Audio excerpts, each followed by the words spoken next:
como centro, es una palabra cristológica.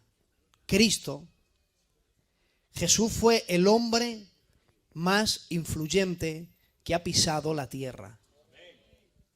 Hoy día, cuando quieres registrar la vida de cualquier ser humano, hoy día es fácil. Hoy día cualquiera puede escribir su biografía y no le cuesta dinero. Un lápiz, si no tiene ordenador, un lápiz, un bolígrafo, folios. Y en un cuaderno lo puede escribir. Y lo puede dejar ahí para que otros lo lean. Y si tienes un ordenador, más cómodo aún todavía. Registrar la vida de una persona hoy no cuesta dinero. Y es un privilegio y tampoco mucho trabajo. Pero en la época de Jesús, Jesús es el ser humano que en su época no ha habido hombre de su época donde haya más registros de su vida, de su enseñanza y de su muerte. Anteriormente, quien quería reflejar su vida no la reflejaba en un papel. Necesitaban rollos de papiro. A veces también lo que hacían de un carnero, de las 3 pieles que salen del carnero, pues hay una de ellas que la usaban también para escribir sobre ella. Y dicen que de un cordero podía sacar como 4 hojas. Y en 4 hojas, ¿qué reflejas? Si querías reflejar más, tenías que matar otro cordero, tenías que saber cortar bien la piel y coger de un cordero bueno, otras 4 hojas. Por eso escribían por delante y por detrás. Para registrar la vida, el nacimiento, la enseñanza, la muerte de alguien, se necesitaba mucho tiempo, mucho trabajo y mucho dinero. Y no todo el mundo tenía mucho tiempo, mucho trabajo y mucho dinero. Por eso, si tenían que reflejar la vida de alguien, ese alguien tenía que ser tan influyente y tan importante como para alguien invertir su tiempo, su dinero, su investigación en reflejar la vida de esa persona. Jesús no escribió para sí mismo, pero hubo otros que dedicaron toda su vida, todo su dinero, toda su economía y todo su tiempo en reflejar su nacimiento, sus enseñanzas y su muerte. Solamente eso. Hay un personaje en la historia donde tenga más registros que ninguno. Y ese es el Hijo de Dios. Por eso vamos a hablar hoy un ratico acerca de Él. Por eso sé que te va a hacer bien. Amén. Quien tenga Biblia, Éxodo capítulo 26. Ahí hay unas instrucciones que Dios le da a Moisés. El verso 1 dice: harás el tabernáculo de 10 cortinas de lino torcido, azul, púrpura y carmesí, y lo harás con querubines de obra primorosa. El verso 7 dice: harás asimismo cortinas de pelo de cabra para la cubierta sobre el tabernáculo. Verso 14, harás también a la tienda una cubierta de pieles de carnero teñidas de rojo y una cubierta de pieles de tejones encima. Alabado sea el nombre del Señor. Verán, es por demás que ustedes saben que antes que existiese el templo, antes que Salomón construyera el templo, existía lo que la Biblia llama el tabernáculo, que era como un templo que se podía mover. Se desmontaba y se volvía a montar. Esto es algo muy curioso. Dios es único, porque esto Dios se lo mostró a Moisés en el monte. Y dice la Biblia que le dijo: hazlo todo conforme al modelo que te ha sido mostrado en el monte. Entonces, todo lo que se hizo, lo que se mandó a hacer, era un reflejo de lo que Dios le mostró en el monte Sinaí. Y todo lo que se hizo, no hicieron un tabernáculo de la idea de Moisés, conforme a él le pareció, conforme a Aarón le pareció o a sus hijos. No. Era conforme al modelo que Dios quería, el diseño que Dios escogía, las medidas que Dios escogía, porque esto no es a la manera del hombre, esto es a la manera de Dios. Y él dijo, yo voy a habitar, quiero habitar en una casa, pero la casa será los materiales que yo escoja, el diseño que yo diga y el material que yo diga que tenéis que construir. La manera, vais a ser muy cuidadosos de hacerlo. ¿Y cómo era? El tabernáculo era una tienda que se podía quitar, desmontar y montar por varias razones, muchas razones. Una de ellas es que dice la Biblia que de tiempo en tiempo la nube que estaba sobre el tabernáculo se elevaba y cuando se elevaba todo el mundo recogía sus tiendas, iban tras la gloria de Dios y donde se detenía, pues ahí volvían otra vez a levantarlo todo. Eso tiene varias razones, porque es que Dios en el desierto midió cada detalle. Dios en el desierto tuvo que hacer de todo. Tuvo que hacer de médico, tuvo que darle leyes de sanidad.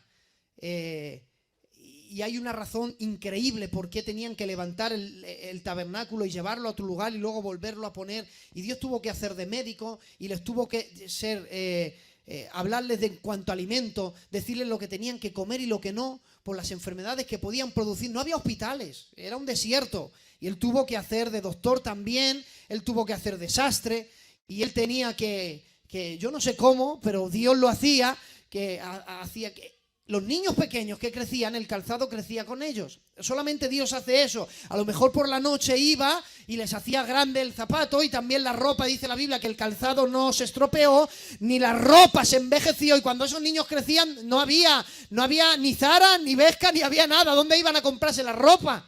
Si estaban en un desierto. Es como en Corintios que dice la Biblia, hablando de Cristo y la roca, dice la roca que les seguía, pero la roca que brotaba agua. Pero es que esa roca que brotaba agua les seguía. Entonces cuando levantaban todo el tabernáculo y lo llevaban a otro lado, la roca se la llevaban con ellos también. Pero es que la roca, cuando la elevaban, dejaba de fluir agua. Era como esto, imaginaos que esto era la roca. Bueno, es que ahora está encendido. Pero imaginaros que esto es la roca. Y cuando se llevaban todo el tabernáculo, hacían coger la roca y se la llevaban. Y la roca no fluía agua. Y donde se paraba el tabernáculo ponían la roca. Y nada más poner la roca empezaba a salir el agua. ¿Pero dónde salía el agua? Si no tenían de dónde extraerla. Era el milagro poderoso de Dios en el desierto. Y entre ellos el tabernáculo. El tabernáculo era una tienda cuadrada. ¿Qué es lo que hacía? Tenía varias partes. Como todos ustedes saben, se dividía en el atrio, en el lugar santo y el lugar santísimo. Primero había una serie de cortinas, os voy a intentar explicarlo de la mejor manera, visible. Imaginaros las columnas, pues habían más cerca aún, y habían como una serie de cortinas de lino que hacían completamente un cuadrado. Había un acceso, que cada detalle del tabernáculo tiene su importancia, porque incluso la puerta del acceso, fíjate que imaginaros que el púlpito es todo el tabernáculo, cubierto. Pues las 12 tribus estaban divididas, 3, 6, 9 y 12. Justamente la puerta de acceso al tabernáculo, había una sola puerta de acceso al tabernáculo, estaba enfrente de donde se situaba la tribu de Judá. Y todo esto tiene un porqué y un significado. Lo que hacían es que de puertas para allá estaba el desierto. Al desierto lo llamaban las moradas de maldad.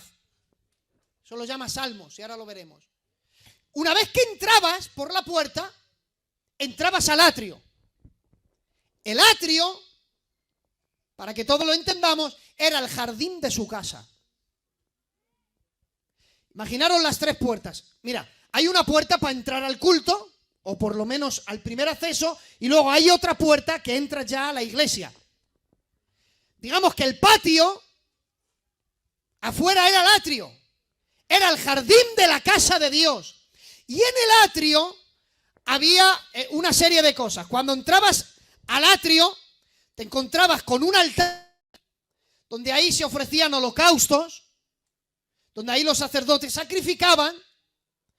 Ibas un poquito más para adelante y te encontrabas con el lavacro, donde los sacerdotes tenían que lavarse las manos, se tenían que lavar los pies para el tema de los sacrificios y demás.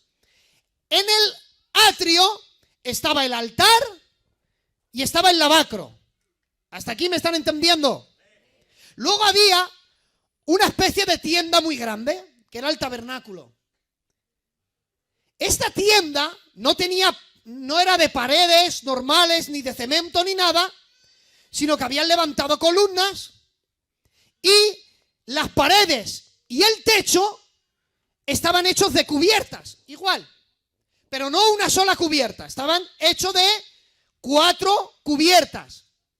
Lo que hacían es que cogían pieles, la empezaban a coser y cuando lo tenían, era grande, pusieron una, que era la del verso 1, luego encima de esa había otra, encima de la segunda había una tercera y encima de la tercera había una cuarta. ¿Hasta aquí todos me están entendiendo? Bien, para entrar a la casa de Jehová, que era el tabernáculo, había otra puerta, que estaba hecha de cortinas. Ahora imaginaros, ya hemos salido del patio y hemos entrado a la primera puerta. Y nada más entrar, que era el lugar santo, ahí entrabas y a la parte izquierda pues te encontrabas el candelabro que día y noche alumbraba y no se apagaba. En la mano derecha estaba la mesa con los panes de la proposición y enfrente había un altar que le llamaban el altar del incienso. Y luego estaba el lugar más íntimo. Había otra puerta y tras esa puerta, y cuando digo de puertas, son puertas de cortina, no son como esa, eran cortinas, ¿de acuerdo? Y cuando entrabas había un solo objeto, que era el objeto más sagrado de todos, que era el arca de la alianza. ¿Hasta aquí me están entendiendo todos? Esas 3 puertas, los judíos lo conocían bien. Para cada cosa tenía una historia.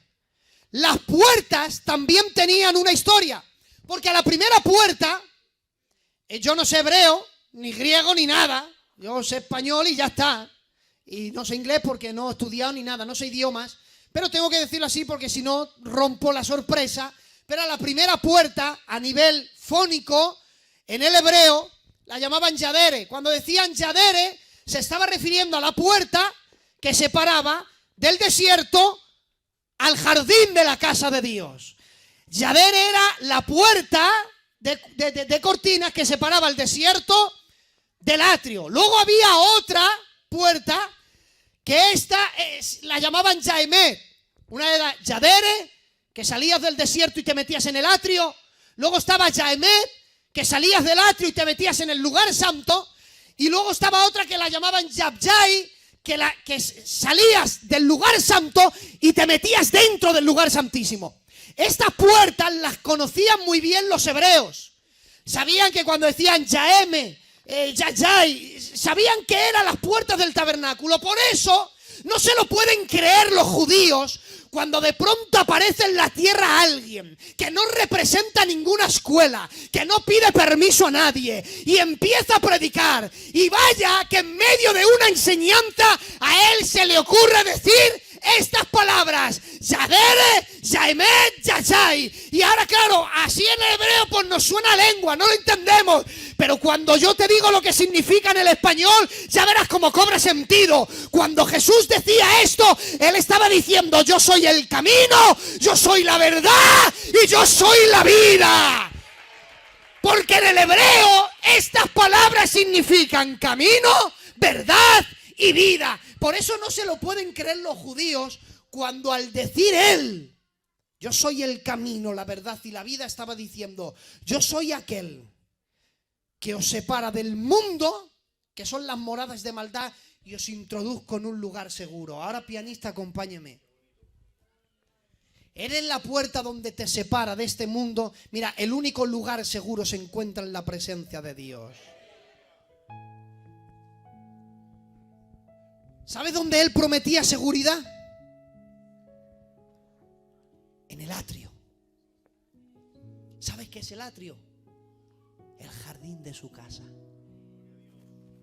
Escuchen, no era la casa, es el jardín de su casa. Y sabes qué dice del jardín de la casa de Dios? ¿Sabes lo que dice David? Y no hablando de su casa, hablando del jardín de su casa. Dios está aquí esta tarde. Mira lo que decía David, o más bien los hijos de Coré, perdón, hablando del jardín de la casa de Dios. Cuán amables son tus moradas. Mi alma anhela ardientemente y desea los atrios de Jehová. Los atrios. ¿Qué había en el atrio? El altar. ¿Qué se hacía en el altar? Se ponían animales, se sacrificaban, se quemaban, la ceniza caía, la sangre fluía, cogían los animales. Imaginaros la imagen de un altar. ¿Saben lo que dice la Biblia? Dice la Biblia: aún el gorrión halla casa, la golondrina nido, y ponen sus polluelos debajo de tu altar. ¿Te imaginas a los pajarillos, a los polluelos? Van a buscar una casa. Un pájaro, acércate a un pájaro a ver si se queda. Los pájaros se asustan de los seres humanos, ¿verdad? Te acercas y se van. No puedes tener una conversación. ¿Te imaginas a un pájaro hacer el nido ahí en la ventana? No puede. El ruido le asusta.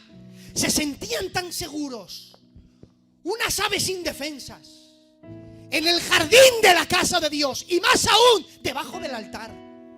Caía la sangre, caía la ceniza, había ruido, pero se sienten tan seguros en el jardín de su casa que hasta las golondrinas y los polluelos debajo del altar hacen su casa. Por eso David decía, o más bien este salmo, dice la Biblia: mejor es un día no en tu casa, mejor es un día en tus atrios que 1000 fuera de ellos. Preferiría antes bien vivir en la puerta de la casa de Dios que en las moradas de maldad. En el jardín de su casa se vivía con paz, y hasta los pajarillos más indefensos encontraban su casa y su felicidad. Digo yo, si así te sientes en el jardín de su casa, imagínate cómo te sentirás en la casa del Dios 3 veces santo.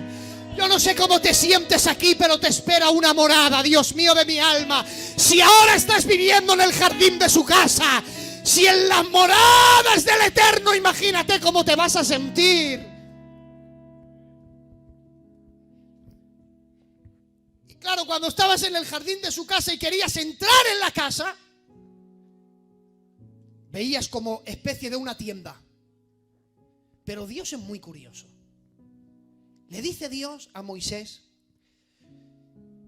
las paredes no pueden ser de yeso, ni de cemento, ni de pladul, ni de nada. Cortinas.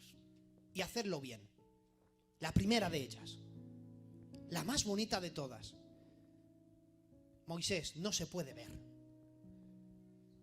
La más bonita de todas, la que más trabajo cuesta, es esta. Harás cortinas y tiene 4 elementos. Vas a coger corchetes de oro, vas a dibujar querubines. Ten mucho cuidado y hazlos bien. Y tiene que tener una serie de colores. El lino era blanco, pero luego también era púrpura, era azul y era de carmesí. Tiene que tener esos colores. Va a ser preciosa. Y ya en la primera cortina, Dios había encerrado algo maravilloso. Todavía no había venido, pero era la sombra de lo que había de venir. ¿Y de qué nos habla la primera cortina? He dicho que este mensaje es cristológico. Bien, la primera cortina, que era de lino, y el lino era blanco en ese... Nos estaba hablando de alguien que era santo, que era puro, que era sin mancha. Pero muy bien, es puro, es santo, es sin mancha, pero ¿de dónde? ¿Qué rango tiene? Por eso le dice, hazla de púrpura. El púrpura es un color morado y en la Biblia representa el color de la realeza. Le estaba diciendo, es puro, es santo, es sin mancha.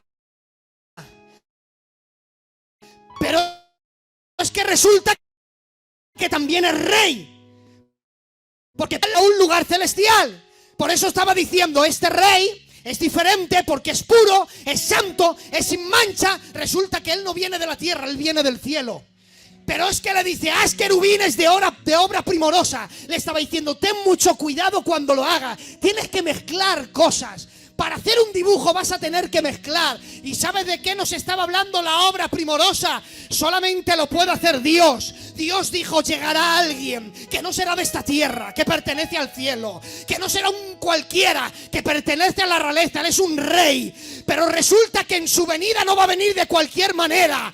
Por eso hay una obra primorosa y solo a Dios se le ocurre coger la naturaleza divina y la naturaleza humana y entremezclarla. Y la Biblia dice, y el Verbo fue hecho carne y habitó entre nosotros. Ya Dios nos estaba hablando de su obra primorosa.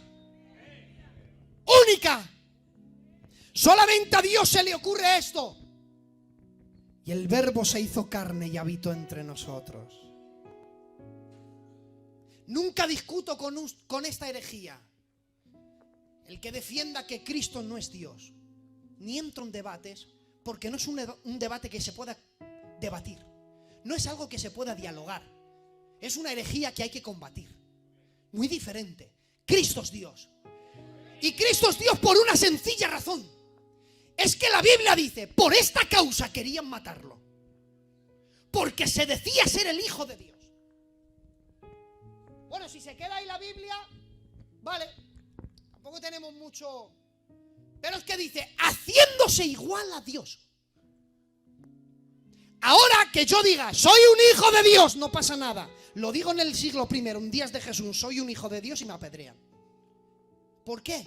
Porque decir soy el hijo de Dios era el equivalente a decir soy Dios. Por eso dice, y por esta causa querían matarle, porque se decía ser el hijo de Dios, dice, haciéndose igual a Dios. Porque decir soy el hijo de Dios era proclamar soy Dios. Por esa razón Caifás le dice, ¿eres tú el hijo de Dios? Y dice, tú lo has dicho.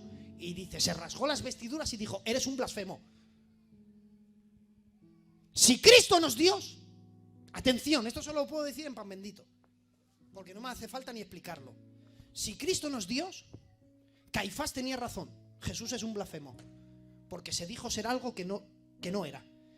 ¿Eres tú el hijo de Dios? Dijo, sí, lo soy. Y le dijo, blasfemo. No necesitamos más testigos, crucificarle. Porque al decir soy el hijo de Dios, era decir soy Dios. Le querían matar de tanta envidia que le tenían. Tú dices ser el hijo de Dios, no te creemos. Y le querían matar por eso. Y cuando resucita Lázaro, después de 4 días, cuando toda vida de esperanza había muerto, cuando demuestra que es Dios, dice, vamos a matarle, porque si no todo el pueblo se va con él. Fíjate cómo eran los judíos. Te queremos matar porque dices ser el hijo de Dios. Y por eso te queremos matar. Cuando nos lo demuestras, también te queremos matar porque nos has demostrado quién eres. Solo a Dios se le ocurre hacer esto. Coger la naturaleza humana y el gran misterio de la piedad. ¿Te imaginas a Dios caminando por la tierra? Más aún. ¿Te imaginas a Dios aprendiendo a dar sus primeros pasos?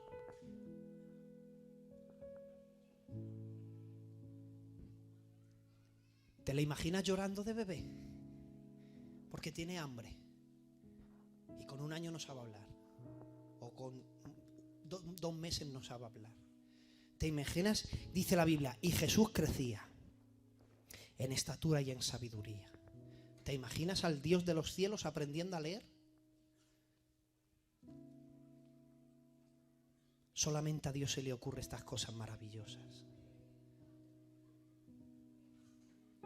La primera, y dice la más bonita, pero no la van a ver. Y mira si no la vieron, que cuando fueron a aprenderle no vieron la obra primorosa. Dijo, ¿quién de vosotros es Jesús? Estaban todos, 11, porque Judas venía con ellos.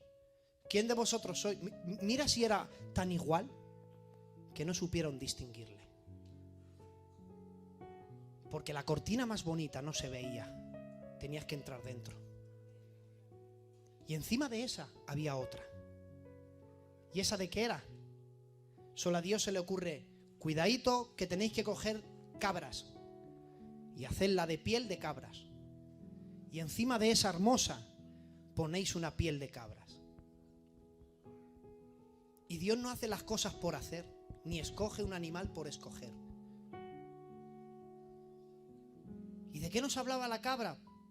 Bueno, pues así para hacerlo algo rápido nos hablaba de un acontecimiento que los judíos, Levíticos, capítulo 16 o 16, 16. Una vez al año se tenían que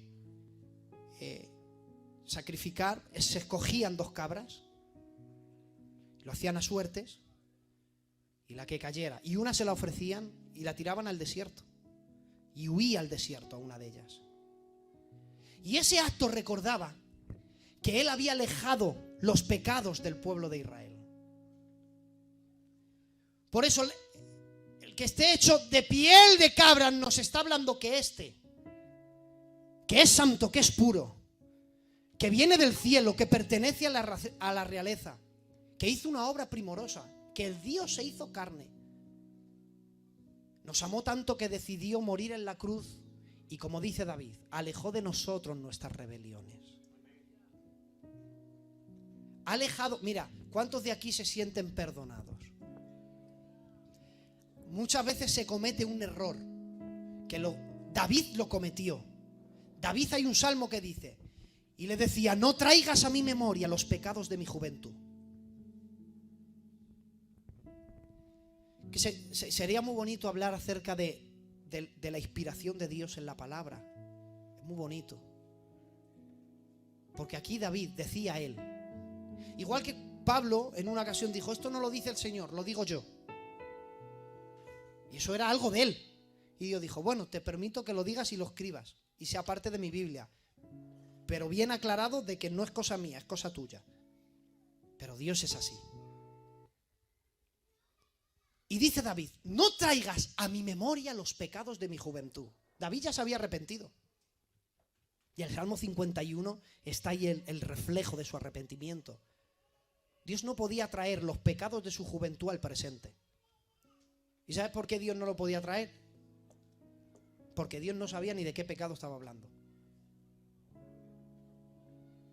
Porque os voy a dar un... Mira, no contesten, porque es una pregunta trampa. Si yo dijera, Dios es todopoderoso, la iglesia diría, amén. Dios todo lo puede, la iglesia diría, amén. Y luego diría otra vez, Dios todo lo puede, y diría, amén. Y entonces yo diría, no. Entonces la gente diría, ¿qué hace el Eugenio? Que se vaya al campo el ángel a predicar falsas doctrinas. Dios todo lo puede, sí, pero Dios todo lo puede, no. Porque como Dios que todo lo puede, en su omnipotencia, Él se ha dicho a sí mismo, hay cosas que no vas a poder hacer. Y nadie le ha limitado. Él mismo se ha autolimitado y Él ha dicho, es imposible que Dios mienta. Dios todo lo puede, sí, pero Él no puede mentir. Él no puede pecar. Entonces, aunque Él es todopoderoso, hay cosas que no pueden hacer porque chocan con su naturaleza, porque el Dios que todo lo puede se ha autolimitado a sí mismo. Y una de las cosas es, no va a obligarte a hacer nada que no quieras hacer. Ni va a jugar con tu voluntad ni te va a obligar a nada, porque seremos tan santo como queramos y tan pecador como decidamos ser. Y Él se ha dicho a sí mismo, cuando perdones un pecado, te vas a olvidar que lo perdonaste. Por eso la Biblia dice, y cogió mis pecados y los llevó a la profundidad de los mares, los redució a manera de ceniza, y dice la Biblia, y nunca más me acordaré de ellos. ¿Sabes por qué Dios nos permite ¿sabes por qué Dios nos salva? Porque no se acuerda, cuando Dios nos perdona no se acuerda de nuestros pecados, porque si se acordara nos condenaría a todos. Pero cada vez que nos mira a través de la sangre de su Hijo y nuestros pecados son perdonados. Por eso la Biblia dice, por gracia sois salvos, por medio de la fe, y esto no es vuestro, es un don de Dios. Pero claro, Él ha alejado de nosotros nuestras rebeliones. David dice algo increíble y dice, cual está tan lejos el oriente del occidente, así hizo alejar de nosotros nuestras rebeliones. Otra prueba de que la Biblia está inspirada por Dios, este texto. Porque le dices a un viajero, a un arqueólogo, toma una brújula busca los pecados. Dios ha cogido los pecados, algunos los ha metido en la profundidad de los mares y los ha reducido, y Él no se acuerda. Lo malo es que los hombres sí se acuerdan. Y a veces los hombres sacan a la memoria lo que Dios se ha olvidado. Encanta al hombre siempre. Y Dios algunos los ha metido allí y otros dice, cuando está tan lejos el oriente del occidente, así hizo alejar de nosotros nuestras rebeliones. ¿Sabes por qué lo lleva? ¿Sabes qué no dijo? Cuando está tan lejos del norte al sur, allí los ha escondido Dios. ¿Sabes por qué Dios no dice eso? Porque si dice del norte al sur, coges una brújula y vas al norte, y coges una brújula y vas al sur, y cualquier viajero podría encontrar los pecados. Pero cuando dice cuál está tan lejos del oriente del occidente, va un viajero y nunca empieza ni nunca termina. Es un círculo vicioso.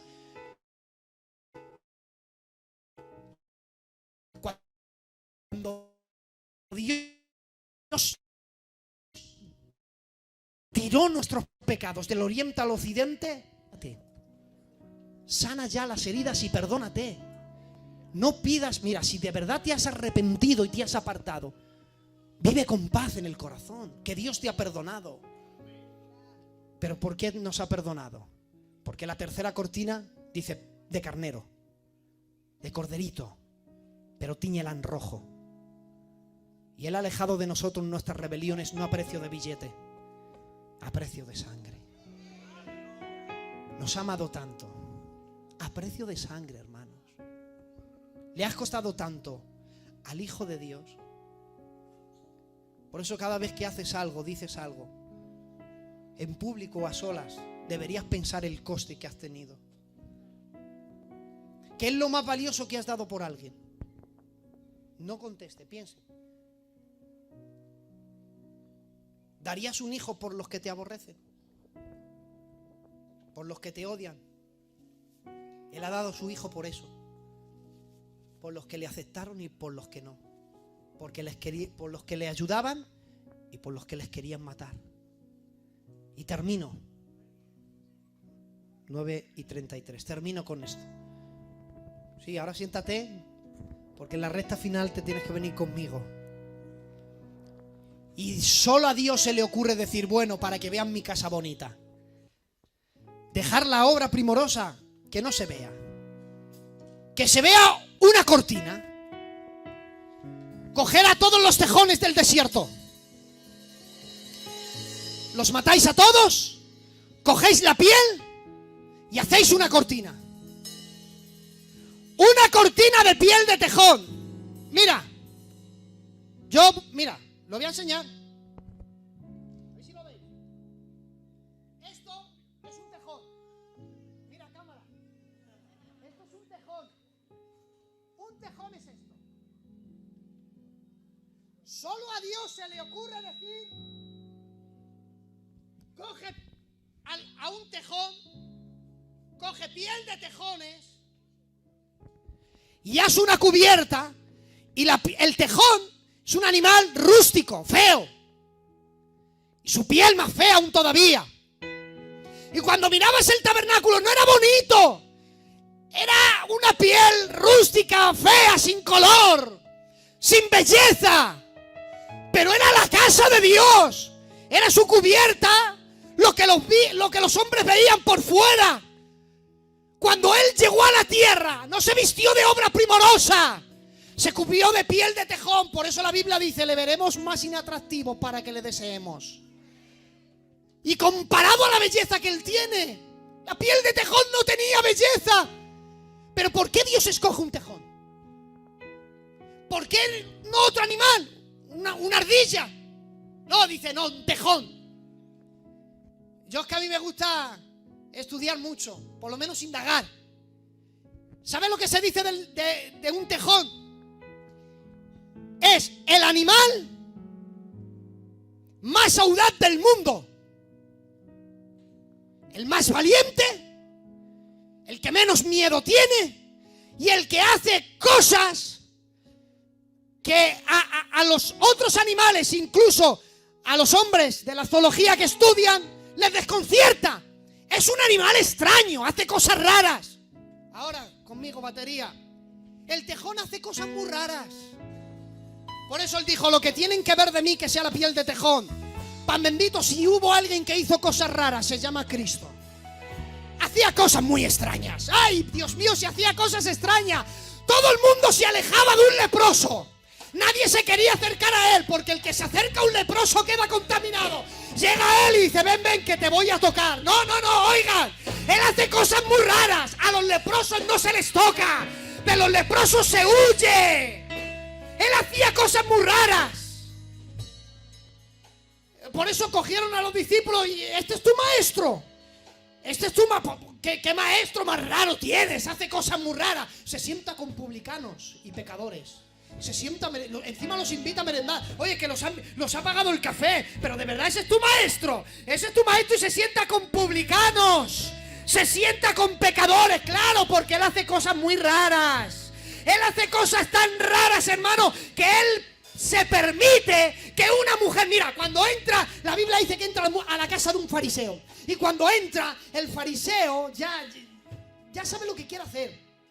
Le tiene un odio, le tiene una envidia. Y cuando pasa Jesús, no le recibe. No le da nada para lavar los pies, ni una toalla para secarla. No le hace nada. Y claro, es que, escucha, tarde o temprano sale. Lo que uno tiene le nace. Y no puede, se le olvida atenderle. Y Jesús dice, bueno, si no me quiere atender, que no me atienda. Y se sienta. Y de pronto entra una mujer pecadora. Señores, una prostituta. Estaba endemoniada, más endemoniada increíble. Y ahí llega y empieza a llorar. Y empapa sus pies con las lágrimas. Coge sus cabellos, lo empieza a secar. Y dice el fariseo dentro de sí, si supiera este, ¿qué clase de mujer le toca? Pero es que él hace cosas muy extrañas. Y dice la Biblia, y conociendo el pensamiento de ellos, le dijo, oye, Simón, cuando entré en tu casa, no me diste agua para lavarme el pie, no me diste una toalla para secarlo, pero esta no ha parado de llorar, no ha parado de empaparlo, no ha parado de secarlo, porque él hace cosas muy extrañas. Él hace cosas tan extrañas que recibe a todo el mundo. Él recibe a todos. Si Jesús viviera en este tiempo y tuvieran una iglesia, no sé si a lo mejor lo hubiéramos disciplinado, porque escuchen, la iglesia de Jesús, escuchen, la iglesia de Jesús estaría llena de pecadores, de ladrones, de homosexuales, de lesbianas, de pecadores. ¿Por qué? No sé si bueno, sí, que venía Pan Bendito a predicarlo. La iglesia no es un lugar donde se entretiene a los creyentes. La iglesia es un hospital donde se sana a los enfermos. Aquí la gente viene a ser sanada. Aquí los ladrones dejan de robar. Pablo aprendió de Jesús. Por eso la Biblia dice, no os engañéis, dice Pablo, porque sabéis que ni los homicidas, ni los adúlteros, dice, ni los afeminados, tales no heredan el reino de Dios. Y dice Pablo, esto erais alguno de vosotros. Es decir, que vinisteis a la iglesia y os sentasteis ahí y erais así, y yo os prediqué, os amé, os convertí y os salvasteis. Y como dice el gran Luis de Salamanca, es más difícil entrar en una iglesia que entrar en el cielo.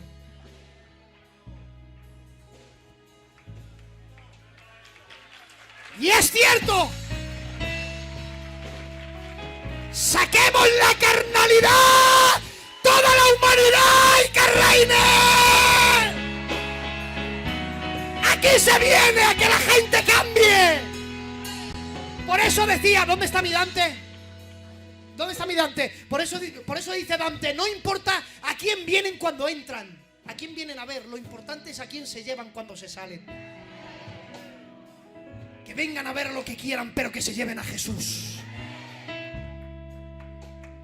Hace cosas que no son normales.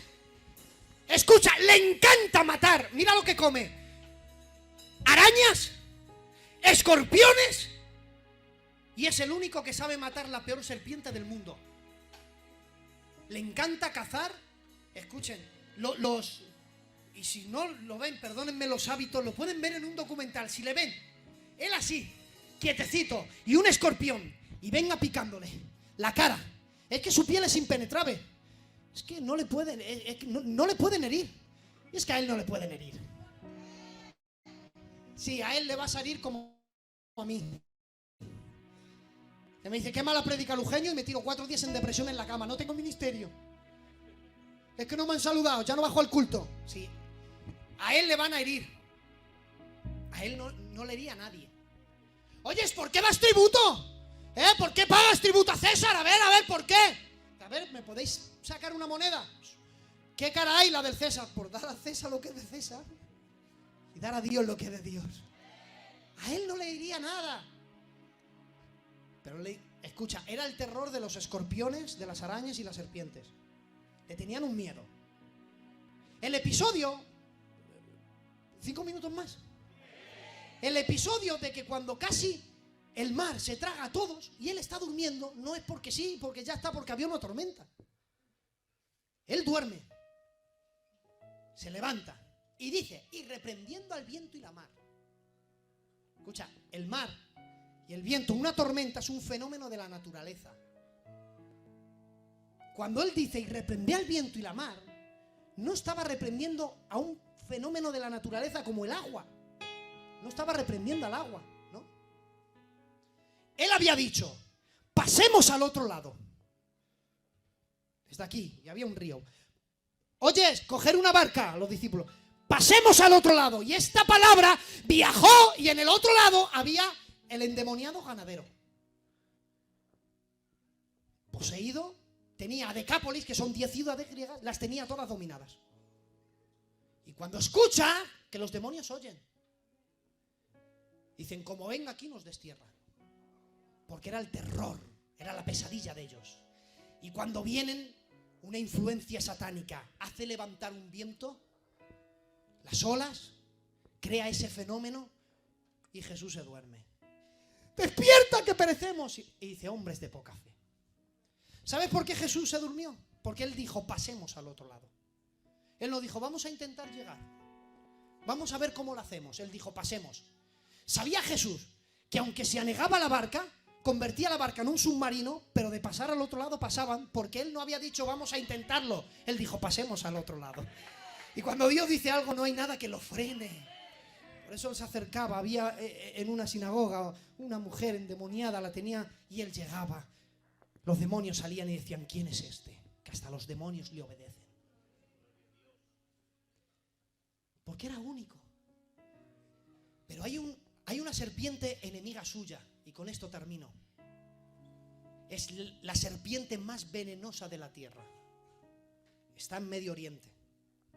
Además es negra. Parece una cobra. Se tienen la guerra declarada. Y cuando se encuentran, al tejón, la picadura de los escorpiones no le hace nada. Las abejas no le hacen nada. Y una mordedura de una serpiente no le hace nada. ¿Pero qué hace el tejón para acabar con ella? Cuando la va a venir, se queda quieto. Visualizarlo, se queda quieto. Y ve venir la serpiente. Hay una parte vulnerable que tiene. Solo una. Él la sabe, el tejón, es el cuello. ¿Sabes lo que hace? Pues se acerca, se queda quieto, saca la cabeza y le muestra el cuello. Para que la serpiente se enganche a él. Y efectivamente, cuando se queda quieto y le muestra el cuello, llega la serpiente y se engancha. Y lo empieza a retorcer. Y todo el veneno de la serpiente entra en su cuerpo. Y de pronto el tejón hace ¡bum! Y cae. Se le cierran los ojos. La serpiente, cuando saca todo el veneno, se queda medio muerta. Todavía no está muerta.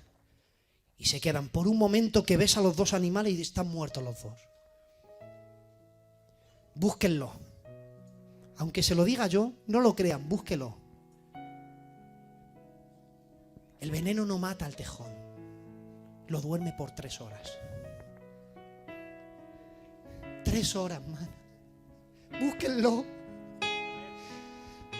Dice Jesús, a mí nadie me quita la vida. Nadie me puede quitar la vida a mí. Dice el Hijo de Dios, yo tengo poder para ponerla y tengo poder para volver a tomarla. A mí nadie me quita la vida. Y cuando le intentaron defender y sacaron la espada, dijo: para, no sabes que si llamo a mi padre me manda 12 legiones de ángeles. 12, un ángel en una noche mató a 186.000 personas. Imagínate lo que hacen 12 legiones en el mundo. Dice: no sabes que si yo oro vienen aquí 12 legiones de ángeles. A mí nadie me quita la vida, pero él puso su parte más vulnerable. No podía poner la divina porque Dios no muere, pero puso la parte más vulnerable y puso la naturaleza humana. Y la Biblia dice que el que no conoció pecado, por nosotros Dios lo hizo pecado. Oigan, ha sido Él el que ha puesto por nosotros su parte más vulnerable. Gracias a que Él puso, llega el veneno, cierra los ojos, los infiernos ya está muerto. Era un veneno que duraba horas, porque no a las 3 horas, pero al tercer día el Hijo de Dios resucitó de los muertos. Por eso escuchen, cuando se levanta el tejón a las 3 horas, ve a la serpiente. Véanlo, se lo estoy diciendo una y otra vez. ¿Sabes cómo mata a la serpiente? Le arranca la cabeza de un bocado. Por eso la Biblia dice: tú me herirás en el calcañán, pero yo te pisaré en la cabeza. De tejón solamente se le ocurre a Él.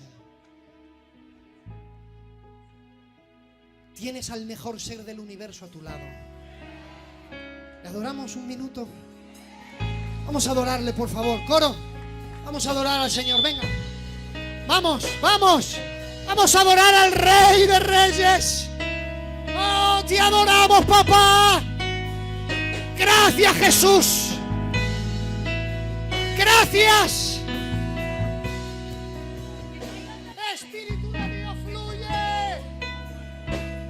Vamos a adorar al Rey de Reyes. Creo que se merece unos minutos de adoración. Vamos, Gerson. Te adoramos. Algo que le ensalte a Él. Algo que le dé la gloria a Él. Porque no hay otro como tú.